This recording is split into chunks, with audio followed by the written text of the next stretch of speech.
बख्तियारपुर बाजार पहुंचे CM Nitish Kumar. CM ने अपने मित्र की तलीय चित्र पर पुष्पांजलि की अर्पित। इस दौरान जेडीयू के तमाम नेता रहे मौजूद। उद्योग मंत्री शाहनवाज हुसैन ने की बैठक। निवेशकों की रुचि के बारे में जानकारी की साझा। बंगाल चुनाव को लेकर आश्वस्त दिखे उद्योग मंत्री।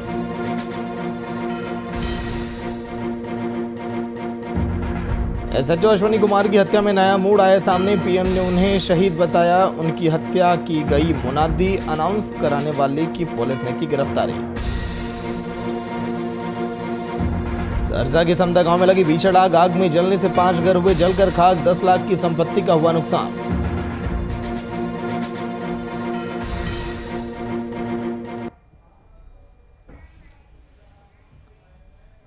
नमस्कार, वीआईपी न्यूज आप देख रहे हैं। मैं आपके साथ सागर मिश्रा। मुख्यमंत्री नीतीश कुमार अपने करीबी मित्र शैलेंद्र कुमार के श्राद्ध कर्म में शामिल होने बख्तियारपुर बाजार पहुंचे, जहां उन्होंने अपने मित्र के तैलीय चित्र पर पुष्पांजलि अर्पित की। इससे पहले उन्होंने बख्तियारपुर के श्री गणेश उच्च माध्यमिक विद्यालय प्रांगण में स्थापित स्वर्गीय डोमर सिंह न्यू बाईपास में नाथ सिंह स्वास्थ्य केंद्र में पंडित शिलभद्र याजी की प्रतिमा पर माल्यार्पण भी किया।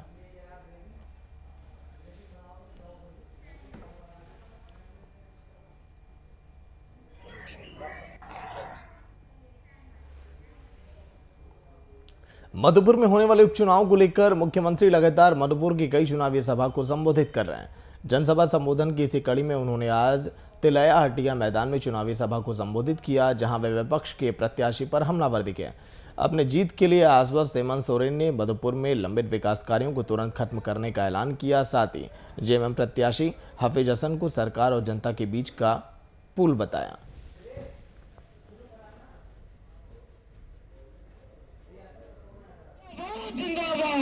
आज इस राज्य में आपकी सरकार है, आप बैठे हुए हैं और आपके अनुभव और आपके भावना के अनुरूप यहाँ पर काम किया जा रहा है। और यही वजह है कि सरकार बनते ही यहाँ के किसानों का ऋण माफ किया गया।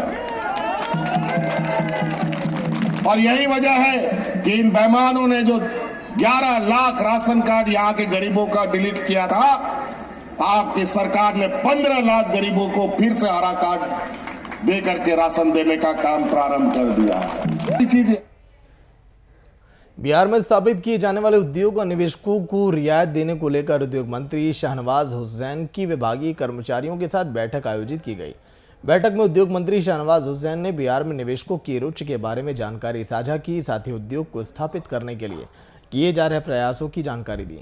वहीं मीडिया से बातचीत करते हुए बंगाल चुनाव को लेकर उद्योग मंत्री शाहनवाज हुसैन जीत के लिए आश्वस्त भी दिखे।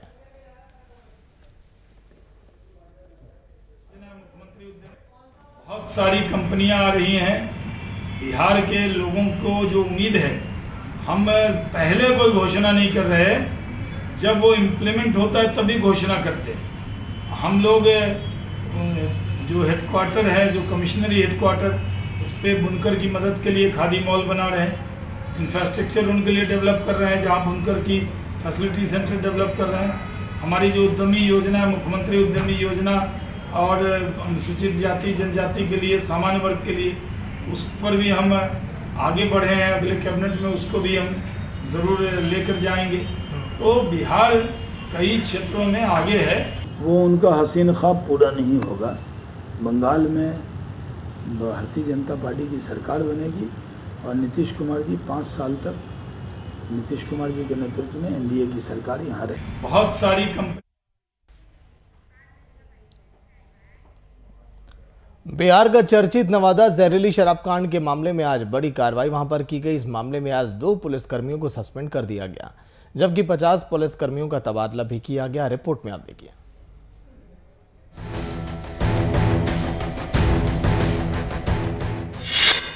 नवादा में जहरीली शराब कांड में बड़ी कार्रवाई। जहरीली शराब कांड में 2 दारोगा सस्पेंड। 4 पर पहले ही गिर चुकी है गाज।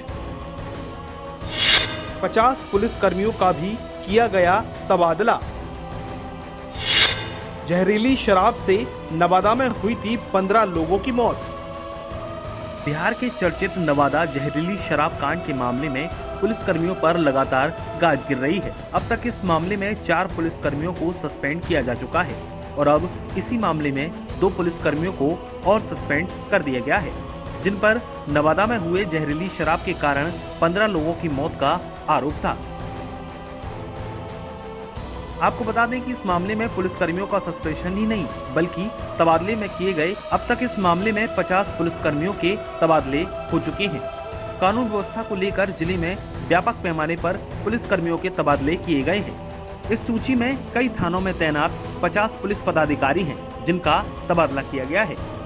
इन 50 पुलिसकर्मियों में 13 दारोगा और 37 कांस्टेबल शामिल हैं। इनमें उन पुलिसकर्मियों के तबादले किए गए हैं जो कि लगातार 2 सालों से एक ही थाने में कार्यरत थे। इन सभी पुलिसकर्मियों का ट्रांसफर उनके पहले से निर्धारित विंग अनुसंधान और विधि व्यवस्था में किया गया है। गौरतलब है कि होली के दिन से नवादा में शुरू हुआ मौतों का सिलसिला 15 तक जा पहुंचा था। गौरतलब है कि होली के दिन से नवादा में शुरू हुआ मौतों का सिलसिला 15 का आंकड़ा छू लिया था। खुद सीएम ने इस मामले की उच्च स्तरीय जांच भी कराई थी, लेकिन अब सवाल ये उठता है कि आखिर इतनी बड़ी कार्रवाई हुई तो, लेकिन इतना लेट क्यों?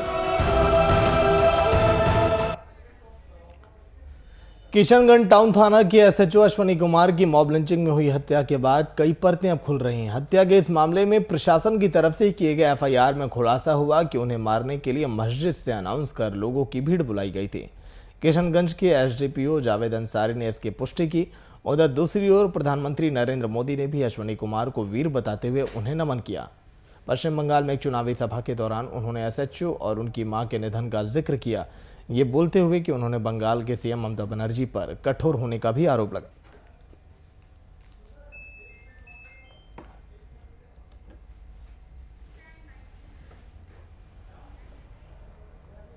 पंजाब के सुप्रीमो और पूर्व सांसद पप्पू यादव मधुबनी के मोहम्मदपुर गांव पहुंचे, जहां पप्पू यादव ने बारी बारी से सभी पीड़ित परिवारों के साथ मिलकर आर्थिक सहयोग भी प्रदान किया। इस दौरान मीडिया को संबोधित करते हुए जाप सुप्रीमो पप्पू यादव ने कहा कि इस नरसंहार को जातीय रूप देना कहीं से भी उचित नहीं है। अगर कोई पीड़ित परिवार को मदद करना चाहता है तो करे, लेकिन जातीय विद्रोह पैदा ना करें।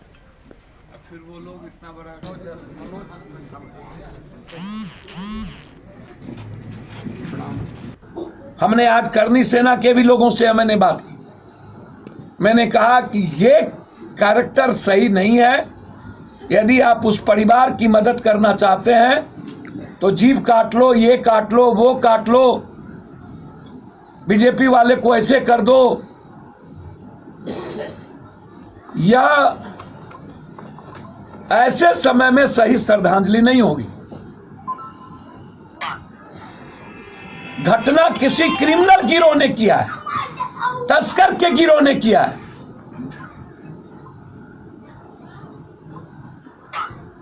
उसको हम अपने आचरण से जाति का आचरण ना करें।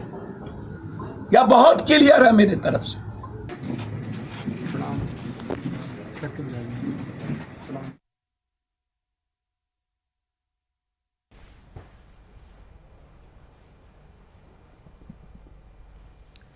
जाप सुप्रीमो पप्पू यादव मोहम्मदपुर पहुंचे हैं। तो चलिए एक बड़ी खबर आ रही है बदायूं से आपकी टीवी स्क्रीन पर। इस वक्त की बड़ी खबर, अपर न्यायिक मजिस्ट्रेट की संदिग्ध मौत, घर में फंदे से लटका शव मिला। बड़ी खबर आपकी टीवी स्क्रीन पर। पुलिस ने दरवाजा तोड़कर फंदे से शव को उतारा। कसवान कोतवाली क्षेत्र का यह मामला। हत्या और आत्महत्या की गुत्थी सुलझाने में पुलिस की टीम अब जुटी है। पवन तोमर संवाददाता फोन लाइन पर। पवन, एक बड़ी घटना, क्या अभी पुलिस की जांच में कुछ पता चला इसमें? जी सर, अभी इसके बारे में कोई जानकारी लग पाई है। ये जो है अपर न्याय मजिस्ट्रेट है के बाबू है सोनू, जिन्होंने फांसी पर लटकर अपनी हत्या की है। अब ये अभी, और पुलिस जब सूचना मिली पुलिस के लिए तो दरवाजा तोड़कर जो है उतारा गया है, लेकिन अभी ये पता नहीं चल पा रहा कि मृत्यु का क्या कारण रहा है। जी, लेकिन क्या वजह हो सकती है? कुछ आसपास सुसाइड नोट या कुछ ऐसी चीजें मिली हैं अभी? अभी इस प्रकार की कोई भी जो है नहीं मिल पाई है, नहीं सुसाइड नोट मिला है अभी किसी प्रकार का। ये बिहार के मनहेरा गांव के रहने वाले हैं ये बाबू, और अपनी पति और बच्चों के साथ में सेठमान में रहते थे, लेकिन अभी इनके बच्चे जो है अपने गांव गए हुए थे और फिलहाल ही अकेले रह रहे थे। लेकिन हत्या का क्या कारण रहा है इसका अभी जो है पुलिस प्रशासन जो है जांच के बाद ही पता कर पाएगा। चलिए, शुक्रिया पूरी जानकारी के लिए।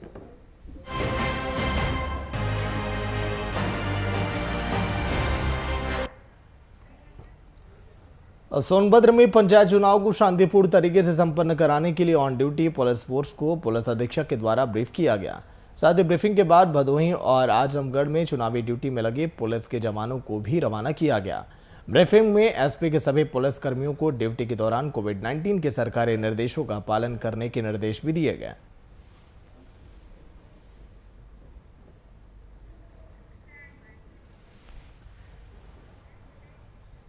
झारखंड उच्च न्यायालय में रिम्स की लचर व्यवस्था पर सोमवार को भी सुनवाई हुई। मुख्य न्यायाधीश न्यायमूर्ति रवि रंजन और न्यायमूर्ति सुजीत नारायण प्रसाद की खंडपीठ ने खुद संज्ञान लिया। वहीं रांची के सिविल सर्जन की गलत बयानबाजी और नाराजगी पर उन्होंने चिंता जताई, नाराजगी जताई। कहा कि अदालत के सामने भूल से भी गलत बयानबाजी ना करें, यह अपराध की श्रेणी में आता है। हाईकोर्ट में सुनवाई के दौरान राज्य के स्वास्थ्य सचिव और रिम्स निदेशक भी वीडियो कॉन्फ्रेंसिंग के माध्यम से मौजूद वहां पर दिखाई दिए।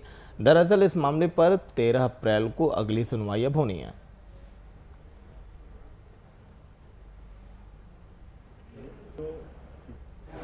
राज्य के सबसे बड़े अस्पताल रिम्स के बदतर स्थिति को लेकर जो झारखंड उच्च न्यायालय के द्वारा स्वतः संज्ञान लिया गया था, उसी मामले पर सुनवाई करते हुए आज माननीय मुख्य न्यायमूर्ति डॉक्टर रवि रंजन एवं न्यायमूर्ति सुजीत नारायण प्रसाद की खंडपीठ ने अदालत के समक्ष रांची सदर अस्पताल के सिविल सर्जन के द्वारा जो शपथ पत्र दायर किया गया था और उनके द्वारा जो मौखिक जवाब दिया गया, उन दोनों में मेल नहीं होने के कारण माननीय खंडपीठ ने नाराजगी जताई और कहा कि अदालत के समक्ष गलत बयानी करना अपराध की श्रेणी में आता है।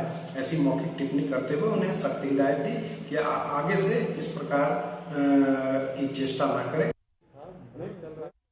अनूपपुर शहर में लॉकडाउन लगने के साथ ही व्यापारियों पर भी इसका सीधा असर पड़ रहा है। गाज गिरनी शुरू हो गई। व्यापार की बदहाली से नाराज नगर के व्यापारी संघ ने कलेक्टर को ज्ञापन सौंपा। ज्ञापन में व्यापारी संघ ने गाइडलाइन में संशोधन करते हुए दुकानों को खोलने की मांग की। व्यापारियों का कहना है कि दुकान बंद होने से उनके समक्ष आर्थिक संकट उत्पन्न हो गया, जिससे निजात पाने के लिए मांग की गई। एक ही मांग करते हैं, जो भी सरकार की गाइडलाइन का है उसका पालन करते हुए हर दुकानदार को दुकान खोलने की अनुमति दी जाए। हफ्ते में 1 दिन या 2 दिन जो कहेंगे हम बंद करने के लिए तैयार हैं। सब्जी हैं, ठेले हैं, होटल हैं, ये सब दुकानें बंद होने से घर का व्यवस्था सबकी बिगड़ी हुई है, रोजी रोटी का सवाल है। दुकानें बंद है जो जी, पहले ये है कि कुछ ऐसा तो किया जाए कि सबकी दुकान खोलनी चाहिए। नहीं तो अभी आप लोग दुकानें बंद रख रहे हैं, सरकार जो आदेश है। आज तक अभी बंद है, अभी तक बंद। आवश्यक सेवा में आपकी दुकान तो शामिल नहीं है? अभी नहीं है। फिर आगे क्या चाह रहे हैं आप? हम लोग ये चाह रहे हैं कि हम लोगों को कोई मौका मिले दुकान खोलने का। तो जो गाइडलाइन है सरकार की उसको आप पालन करने का पालन करेंगे ना, गाइडलाइन जो है सरकार की। अगर आपकी शरीर में कोरोना के कोई लक्षण दिखाई दे रहे हो तो जांच कराने पर आपकी रिपोर्ट नेगेटिव आए तो आप यह रिपोर्ट देखकर निश्चिंत नहीं हो जाएं, क्योंकि हो सकता है कि आपकी रिपोर्ट गलत भी हो सकती है। कोरोना का ये नया स्ट्रेन का रूप कैसा है, क्या सावधानियां बरतनी चाहिए और कैसी जांच करानी चाहिए, इन तमाम मुद्दों पर देखिए रिपोर्ट।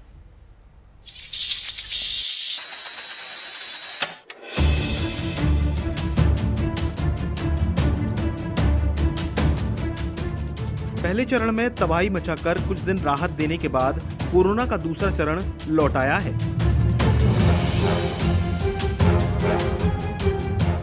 कोरोना के इस नए स्ट्रेन की चपेट में देश में प्रतिदिन लाखों की संख्या में लोग आ रहे हैं।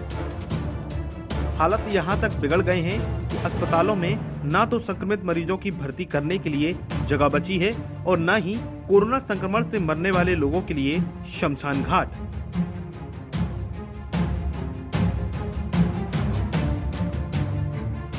लगातार कोरोना संक्रमितों की संख्या इतनी तेजी से बढ़ रही है कि सारे अस्पताल फुल हो गए हैं। सिर्फ अब राज्य की राजधानी की बात करें तो राज्य की राजधानी से लेकर जिलों तक में कोई भी ऐसा अस्पताल नहीं है जहां ज्यादा मरीजों की भर्ती करने की जगह बची हो। सूबे के तमाम अस्पताल कोरोना संक्रमित मरीजों की संख्या से पैक हैं। कोरोना के दूसरे चरण के बारे में एक और बात सामने आ रही है कि संक्रमितों के मरीजों की जांच में इस नए स्ट्रेन में RT-PCR के माध्यम से डिटेक्ट नहीं हो पा रहा है। डॉक्टरों के अनुसार संक्रमण की जांच के लिए HRCT के जरिए ही की जा रही है। आपको बता दें, आज झारखंड हाईकोर्ट ने भी एक जनहित याचिका पर सुनवाई करते हुए सरकार और अस्पताल प्रशासन को चेताया है और मौजूदा हालात को हेल्थ इमरजेंसी करार दिया है। कोरोना के दूसरे चरण के बारे में एक और बात सामने आ रही है कि संक्रमित मरीजों की जांच में इस नए स्ट्रेन को RT-PCR के माध्यम से ये डिटेक्ट नहीं हो पा रहा है। डॉक्टरों के अनुसार संक्रमण की जांच के लिए HRCT के जरिए ही की जा रही है। भारत जैसे गरीब देश में जहां पर RT-PCR फ्री हो रहा है, क्या आपको लगता है कि हर मरीज CT स्कैन करा पाएगा? क्या हमारी हेल्थ सिस्टम इतनी मजबूत है कि जिसका नेगेटिव आएगा हम उसको HRCT कराएं? क्या हर डायग्नोस्टिक सेंटर जो है ऐसे सस्पेक्टेड केसेस का HRCT कराने में सक्षम है? हाँ, ये मैं मान सकता हूँ कि कुछ केसेस हो सकते हैं कि RT-PCR में नेगेटिव हों और सिम्टम्स कोविड जैसे हों, लेकिन HRCT की जो रिपोर्ट आएगी वो भी, जो मैं रेडियोलॉजिस्ट नहीं हूँ, मैं इस पर कुछ कमेंट नहीं कर सकता हूँ, बट जो उसमें ग्राउंड ग्लास कैपेसिटीज़ आती हैं और जो कोराइड स्कोर आता है और जो CT सिवियरिटी स्कोर आती है, सिमिलर प्रेजेंटेशन जो है दूसरे वायरसेस या बैक्टीरिया से भी हो सकता है। और इसलिए वो बोलते हैं कि यदि कोराइड 5 का स्कोर आए तो वो भी कंफर्म करने के लिए बोलते हैं कि RT-PCR जरूरी है। कोरोना संक्रमण के पहले लहर में जांच के लिए कारगर साबित हो चुके RT-PCR जांच इस दूसरे स्ट्रेन के लिए कारगर साबित नहीं हो रहा है। डॉक्टरों के अनुसार कोरोना के लक्षण आप में दिखाई दे रहे हैं और RT-PCR जांच के बाद अगर आपकी रिपोर्ट नेगेटिव आई है तो उसके बाद भी आप HRCT जरूर कराएं ताकि संक्रमित होने या नहीं होने की पुष्टि हो सके। कोरोना के इस नए रूप से आम जनता में खासा खौफ देखने को मिल रहा है।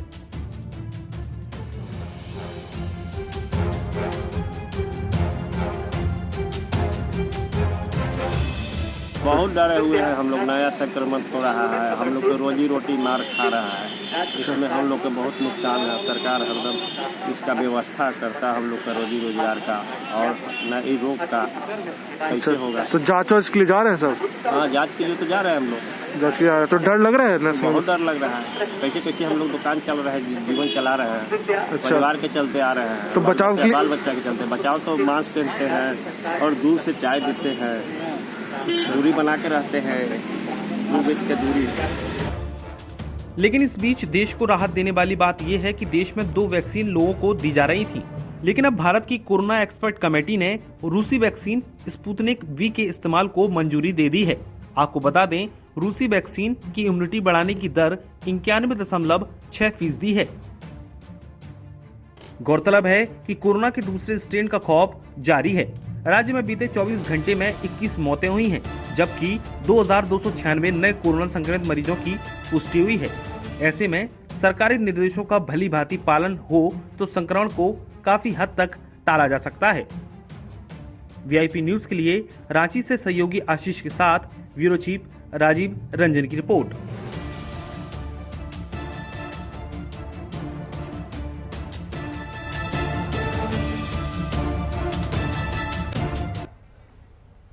जमुई जिले में कोरोना के बढ़ते संक्रमण को देखते हुए BDO पुरुषोत्तम त्रिवेदी ने मास्क चेकिंग अभियान चलाया। वहीं BDO के द्वारा बिना मास्क के घूमने वाले 3 दर्जन से अधिक लोगों से 50 रुपए की दर से जुर्माना भी वसूला गया। इसके अलावा लोगों को मास्क देते हुए इसे पहनने की सख्त हिदायत भी दी गई।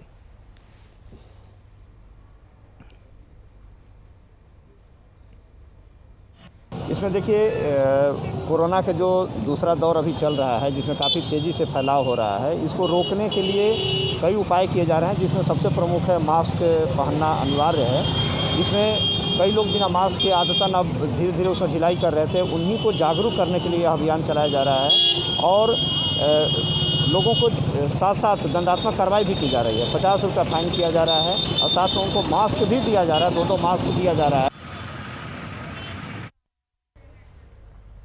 और कैमूर पुलिस ने युवक को गिरफ्तार किया। गिरफ्तार करने के बाद पुलिस ने युवक का चालान कर दिया। चालान करने के बाद पुलिस जैसे ही मेडिकल कराने के लिए हॉस्पिटल पहुंची तो युवक कोरोना संक्रमित पाया गया। गिरफ्तार युवक को भभुआ के आइसोलेशन सेंटर में एडमिट किया गया। अंदर हाँ, एक शराब पीने वाला कल गिरफ्तारी हुई थी और उसकी जब जांच कराई गई नहीं तो कोरोना पॉजिटिव पाया गया। तो कुछ पुलिस वाले भी सर उसके साथ? हाँ, तो चूँकि थाना में गिरफ्तारी हुई थी, थाना में जो भी रिलेटेड थे तो पुलिस वाले को सभी को जांच करवाया जा रहा है। जांच में अभी तत्काल किसी को पॉजिटिव नहीं निकला। सुरक्षा के दृष्टिकोण से सर थाने वालों को भी थाना को सैनिटाइज कराया गया है।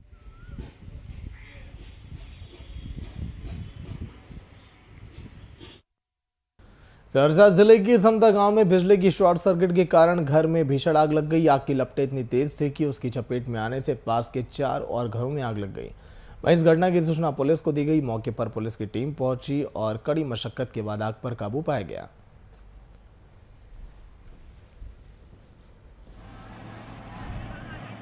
बिजली के शॉर्ट सर्किट से जो है आग लगी है।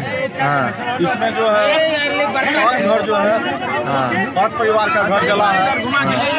अनुमानित जो है 10 लाख का संपत्ति का नुकसान होगा। इसमें 3-4 गाय भी जली है, बकरी जली है। सारा संपत्ति जो खाता में कपड़ा तक भी नहीं बचा। यहाँ पर 5 घर जला, 5 घर जली है। कितने की संपत्ति आप लोग? कितनी की संपत्ति सामूहिक बोले या फिर व्यक्ति अपना पर्सनल हम बोले? आपका कितना का क्षति? लगभग इसमें जो भी होगा गेहूँ मिला के 5 लाख के लगभग होगा। 5 लाख की संपत्ति जली है। अच्छा, गाय कुछ मवेशी वगैरह भी झुलसा है कुछ? हाँ, झुलसा है, 2-3 गाय झुलसा।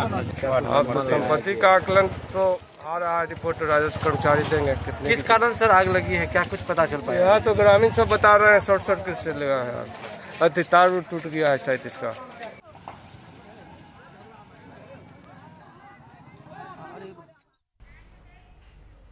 नालंदा के मानपुर थाना क्षेत्र के बहुआरा गांव में अवैध बालू खनन को लेकर 2 पक्षों के बीच जमकर फायरिंग हुई।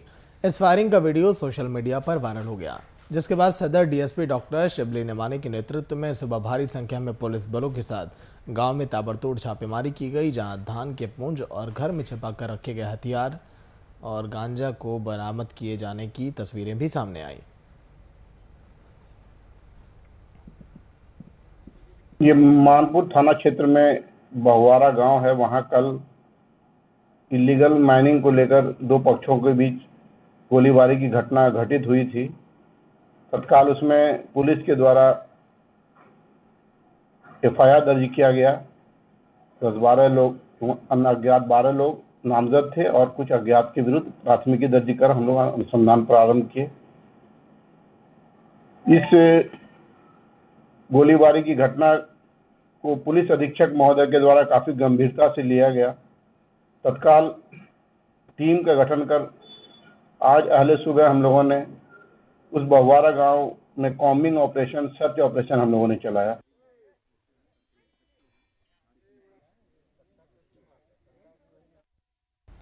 पूर्वी चंपारण के केसरिया थाना क्षेत्र स्थित बेजदर ओपी के पास एक ट्रक अनियंत्रित होकर गिर गया, जिसमें चालक और उपचालक दोनों गंभीर रूप से घायल हो गए। वहीं इस हादसे में सूचना पुलिस को दी गई। मौके पर पहुंचे पुलिस ने 2 लोगों को आनन फानन में हॉस्पिटल में एडमिट कराया, जहां घायलों का उपचार अभी जारी है।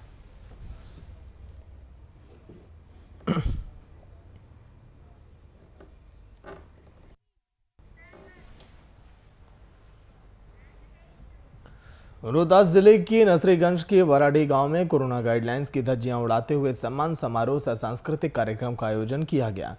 इस दौरान ना ही लोगों में सोशल डिस्टेंसिंग दिखी, ना ही कहीं मास्क दिखा। इस सम्मान समारोह के दौरान आरजेडी के दिनारा विधानसभा के विधायक विनय मंडल सहित कई नेता और जनप्रतिनिधि भी वहां पर शामिल हुए।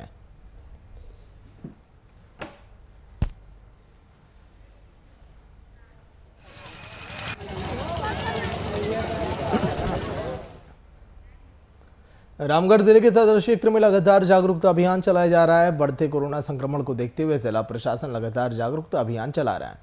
एसडीओ कृति की अध्यक्षता में रामगढ़ कैंट के बाजार में अभियान चलाया गया। इस अभियान के तहत एसडीओ ने रामगढ़ के दुकानदारों और राहगीरों को बिना मास्क घूमने पर कार्रवाई किए जाने की चेतावनी भी दी है।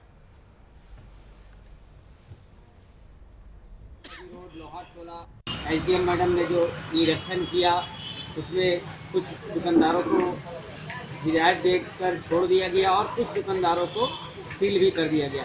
और मैडम का ये काम काफ़ी सराहनीय है और मैडम ने जागरूकता अभियान चलाया ताकि लोग कोविड-19 से कैसे बचें और दुकानदारी कैसे करें, सोशल डिस्टेंसिंग कैसे मेंटेन करें, सैनिटाइज उपयोग करें, मास्क का उपयोग करें।